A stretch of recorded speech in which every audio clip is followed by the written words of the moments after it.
Motorola, on en a testé pas mal. Lenovo, on en a testé pas mal. Quand je dis Lenovo, c'est les PC. Souvent, quand on parle de Lenovo, vous entendez ThinkPad ou des choses comme ça.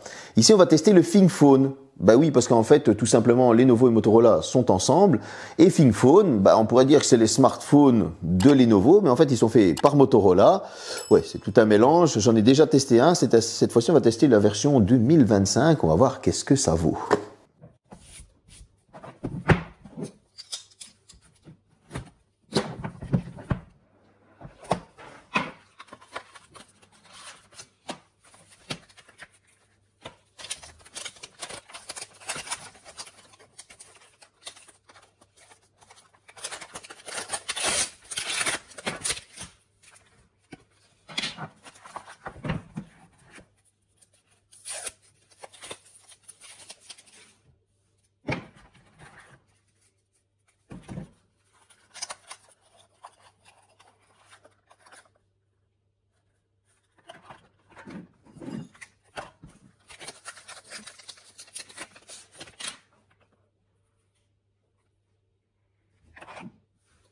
Un petit déballage sympa, il faut avouer, mais une fois qu'on a le téléphone en main, on a ce petit effet waouh. Pourquoi?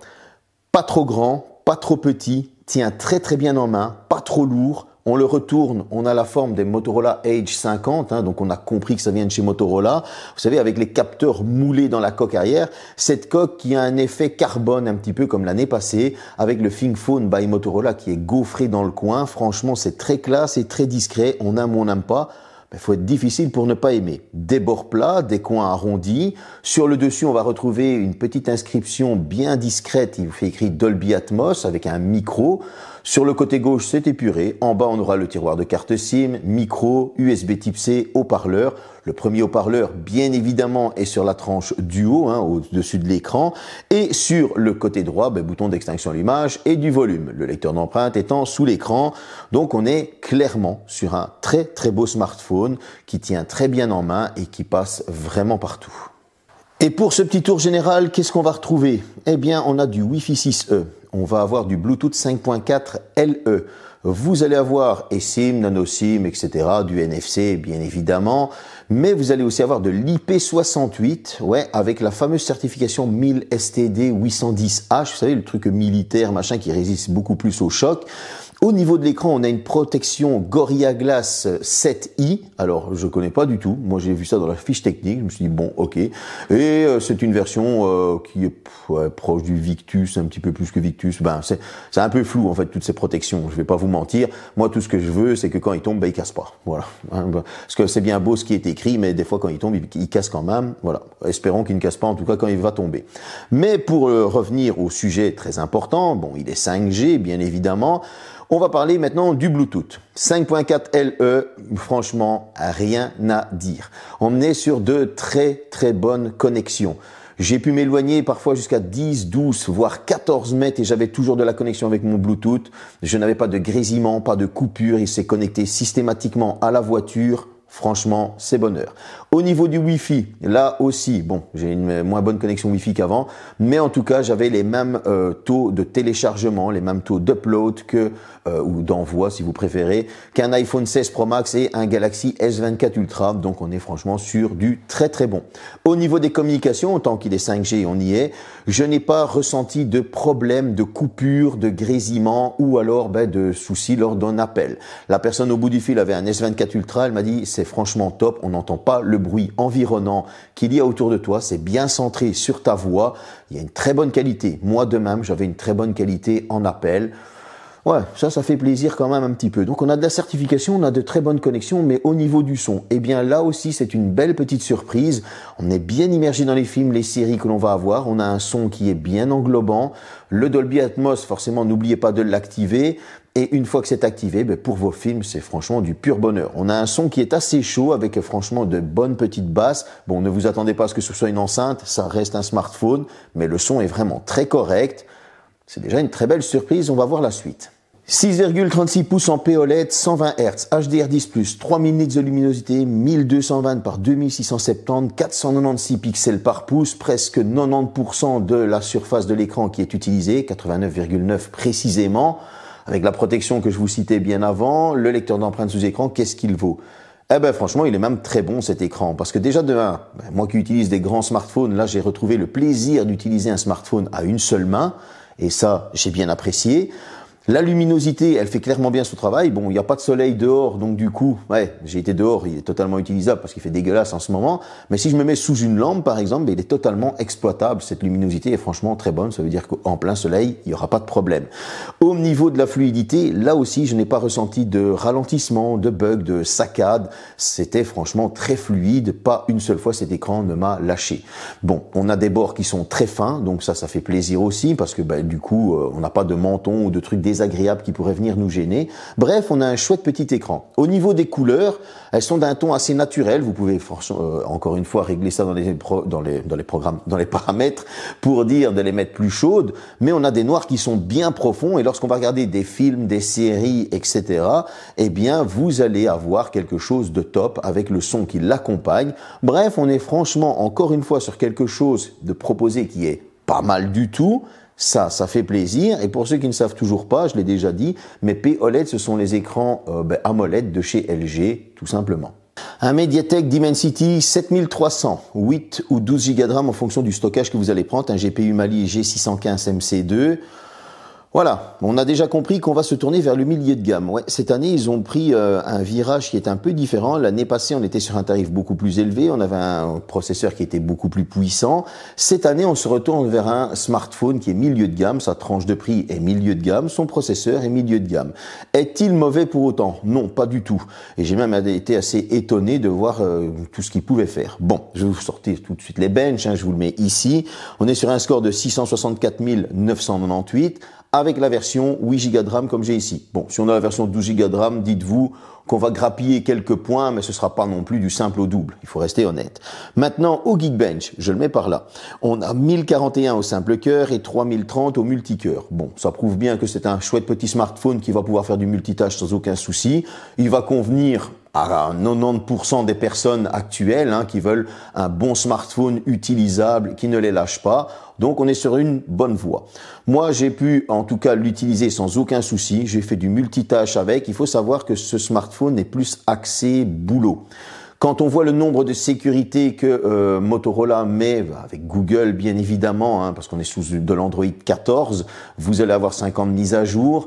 Donc on est franchement sur quelque chose de plus sécurisé. On va vers un smartphone vraiment boulot, il faut l'avouer. Au niveau des jeux vidéo, parce que malgré que on est en train de bosser, on a envie de se faire une petite game, c'est possible. Vous allez pouvoir jouer à du Asphalt 9 sans aucun problème. Les temps de chargement, avec ce Wi-Fi 6E, sont très très courts. On a un jeu qui est beau, qui est fluide, et il n'y a rien à lui reprocher. Maintenant, si on part sur du Genshin Impact, vous allez pouvoir jouer avec des graphismes élevés en 30 fps. On a une température qui est assez bien maîtrisée. J'ai même été assez étonné de voir qu'on avait des températures qui ne dépassaient pas les 45 degrés. Et ouais. Donc on était avec des bons graphismes, un jeu fluide et 45 degrés. Que demander de plus? C'est de partir tout simplement sur Fortnite. Et là, sur Fortnite, encore une fois, il y a eu ce pré-réglage qu'on ne peut pas dépasser. Donc vous allez devoir vous contenter de 30 fps, mais en épique. Mais ce 30 fps, il est stable. On est souvent à 31, 32, pas plus. Mais il est stable. Et donc du coup, c'est jouable pour une température de 40 degrés. Donc on a un smartphone dans les mains qui ne devient pas bouillant. Et on a un smartphone qui est quand même assez bien multitâche, qui ne va pas avoir de soucis, de ralentissement, encore une fois, de bugs, etc. On va aller voir du côté de la photo maintenant. Et là, c'est pas une mauvaise partie du tout. Non, pas du tout. Encore une fois, on sent qu'il y a un bon équilibre. Donc, on est sur un milieu de gamme avec un très bon équilibre, même j'ai envie de dire. Pourquoi? On retrouve tout d'abord un premier capteur de 50 mégapixels ouverture 1.8 dual pixel, un deuxième capteur 10 mégapixels téléobjectif avec une ouverture 2.0, zoom optique x3, un troisième capteur ultra grand angle 13 mégapixels ouverture 2.2 et à l'avant un 32 mégapixels ouverture 2.4. Tout ce joli petit monde est capable de filmer jusqu'en 4K 60 fps. Et c'est pas mauvais du tout. Vous allez pouvoir faire des zooms jusque x30. Bon, tout d'abord, on va parler des selfies. Au niveau des selfies et du mode portrait, rien à dire. On a des tons qui sont naturels. Vous n'allez pas avoir le visage trop lissé, etc. J'ai ma gueule pleine de cernes, etc. C'est exactement la même chose. Donc, je me suis dit, ouais, non, là, c'est bon. il fait des bonnes photos, c'est la réalité. Bah oui, parce que des fois on se retrouve un petit peu trop beau et puis on est dans le miroir, on fait oh là, j'avais pas vu ça. Bref, en tout cas pour le mode nuit, là aussi on a un mode nuit qui est bien traité. J'ai été assez étonné. Pour ce qui est de la macro, figurez-vous que cette macro que vous venez de voir, eh bien elle est tout simplement prise de nuit. Ouais, il y a la lampe qui s'est allumée et la macro s'adapte avec la lampe pour vous faire même une petite macro de nuit comme ça. Ça, j'ai vraiment bien kiffé ce petit détail. C'est pour moi la petite pépite sur le truc. J'ai aimé. En tout cas, au niveau des zooms, vous allez pouvoir partir de l'ultra grand angle jusqu'au zoom x30. Cet ultra grand angle, vous allez passer par le téléobjectif jusqu'au zoom x3 qui est franchement nickel. Et vous allez commencer à avoir du bruit dans l'image après le zoom x15. Et là, vous allez avoir dans le zoom x30 du bruit dans l'image qui est retouché, bien évidemment, etc., etc. Vous pourrez avoir une petite assistance par l'IA, bien évidemment, ça c'est la grande nouveauté de cette année. Mais globalement, on a des photos d'un ton naturel. Moi, j'aime pas trop quand c'est trop saturé. J'aime quand les tons sont naturels. Par exemple, là, il fait gris, il fait dégueulasse dehors, mais je vais avoir vraiment le même ressenti. Et pour retravailler l'image, si vous voulez mettre un effet ensuite noir et blanc et ça, c'est beaucoup plus facile quand les couleurs sont moins saturées. Eh bien, c'est vraiment le cas ici. Bon, comme vous l'avez vu, j'ai été faire un petit marché de Noël à Mons, j'ai pris quelques photos comme ça. Au niveau des vidéos maintenant, eh bien, au niveau des vidéos, vous avez de la 1080p, vous avez en 30, 60 fps, vous avez de la 4K et vous pouvez encore descendre en dessous. Je me suis limité à 1080p 60 fps, qui est franchement très stable et qui n'a pas de saccade et on est sur quelque chose de très bon. Et surprise sur le gâteau, c'est que le micro, il fait bien son taf. Vous allez pouvoir activer une option dans laquelle ça va supprimer les bruits environnants et donc du coup, ça va cibler l'endroit où vous allez filmer. Ça, c'est top. Ça marche aussi en 4K 30 fps. Cette 4K 30 fps, elle est sans bug, sans lag. Vous avez quelque chose d'assez fluide et pas trop de bruit dans l'image. Idem pour la version 4K 60 fps où là, vous avez franchement quelque chose de même très bon. J'ai été surpris de pouvoir faire une vidéo en 4K 60 fps, de pouvoir la mettre sur un programme et la travailler un petit peu. Et il n'y avait pas trop de défauts et ça, c'est un très bon point. Donc, on a quelque chose de pas mauvais du tout. Allez, on va aller voir du côté de l'autonomie. 4310 mAh, ouais, c'est pas une grande batterie, une charge rapide de 68 watts. Comptez que vous avez 50% en 11 minutes. 11-12 minutes, ce qui est quand même assez rapide. Une charge inversée de 15 watts, ça fait plaisir parce que tu le poses dans la voiture, c'était la charge sans fil et c'est parti. Et là, j'ai été surpris. 4310 mAh, donc on est sur une petite batterie. En utilisation continue, 17 heures. J'ai rien à dire en fait. Bon, je vais y aller. Parce que 17 heures pour une petite batterie, que demander de plus? Donc vous avez compris pourquoi en fait, tout simplement. Il y a cet équilibre avec un processeur milieu de gamme qui va être beaucoup moins gourmand, qui va beaucoup moins chauffer, l'intelligence artificielle qui travaille derrière pour vous donner une meilleure autonomie. Avec une utilisation plus modérée, j'ai pu dépasser les 28 heures d'autonomie. Là aussi, vous allez me dire, t'aurais pu faire quasi le double, mais non, j'étais à 28 heures. Mais en tout cas, franchement, c'est une autonomie qui est très propre. Et puis, voilà, cette charge 68 watts qui vous donne déjà 50% en 11 minutes, vous êtes reparti encore pour une, honnêtement, 8-9 heures. Il n'y a rien à dire, ça c'est un très bon point. Allez, on va aller à la conclusion. J'ai trouvé ce smartphone sur Amazon à 650 €. Bon, certains vont me dire, ouais, mais il y a le Poco F6 Pro et lui... Ok, je sais, mais ça n'a rien à voir. C'est deux philosophies totalement différentes. Pourquoi ? Ici, on est sur un design en carbone, etc. On est sur quelque chose un peu plus classe, qui est totalement géré d'une manière différente. Pourquoi ? Parce que ça veut toucher le monde du travail. Et ouais, tout simplement. En fait, lorsque vous allez avoir un Poco F6 Pro qui va toucher plus le milieu gamer, la surpuissance, vous allez avoir ce smartphone qui, lui, va se diriger vers le monde du boulot. Une photo dont on a besoin pour travailler, un smartphone qui est fluide pour travailler, qui tient bien en main, qui ne prend pas trop de place, qui a une bonne autonomie. Bref, on est tourné vers ce genre de choses. Bon, quels sont ses défauts ? Oui, j'en ai trouvé. On aurait quand même pu avoir du Wi-Fi 7, pour gratter un petit peu. On aurait pu avoir un Mediatek un peu plus puissant, pour dire de...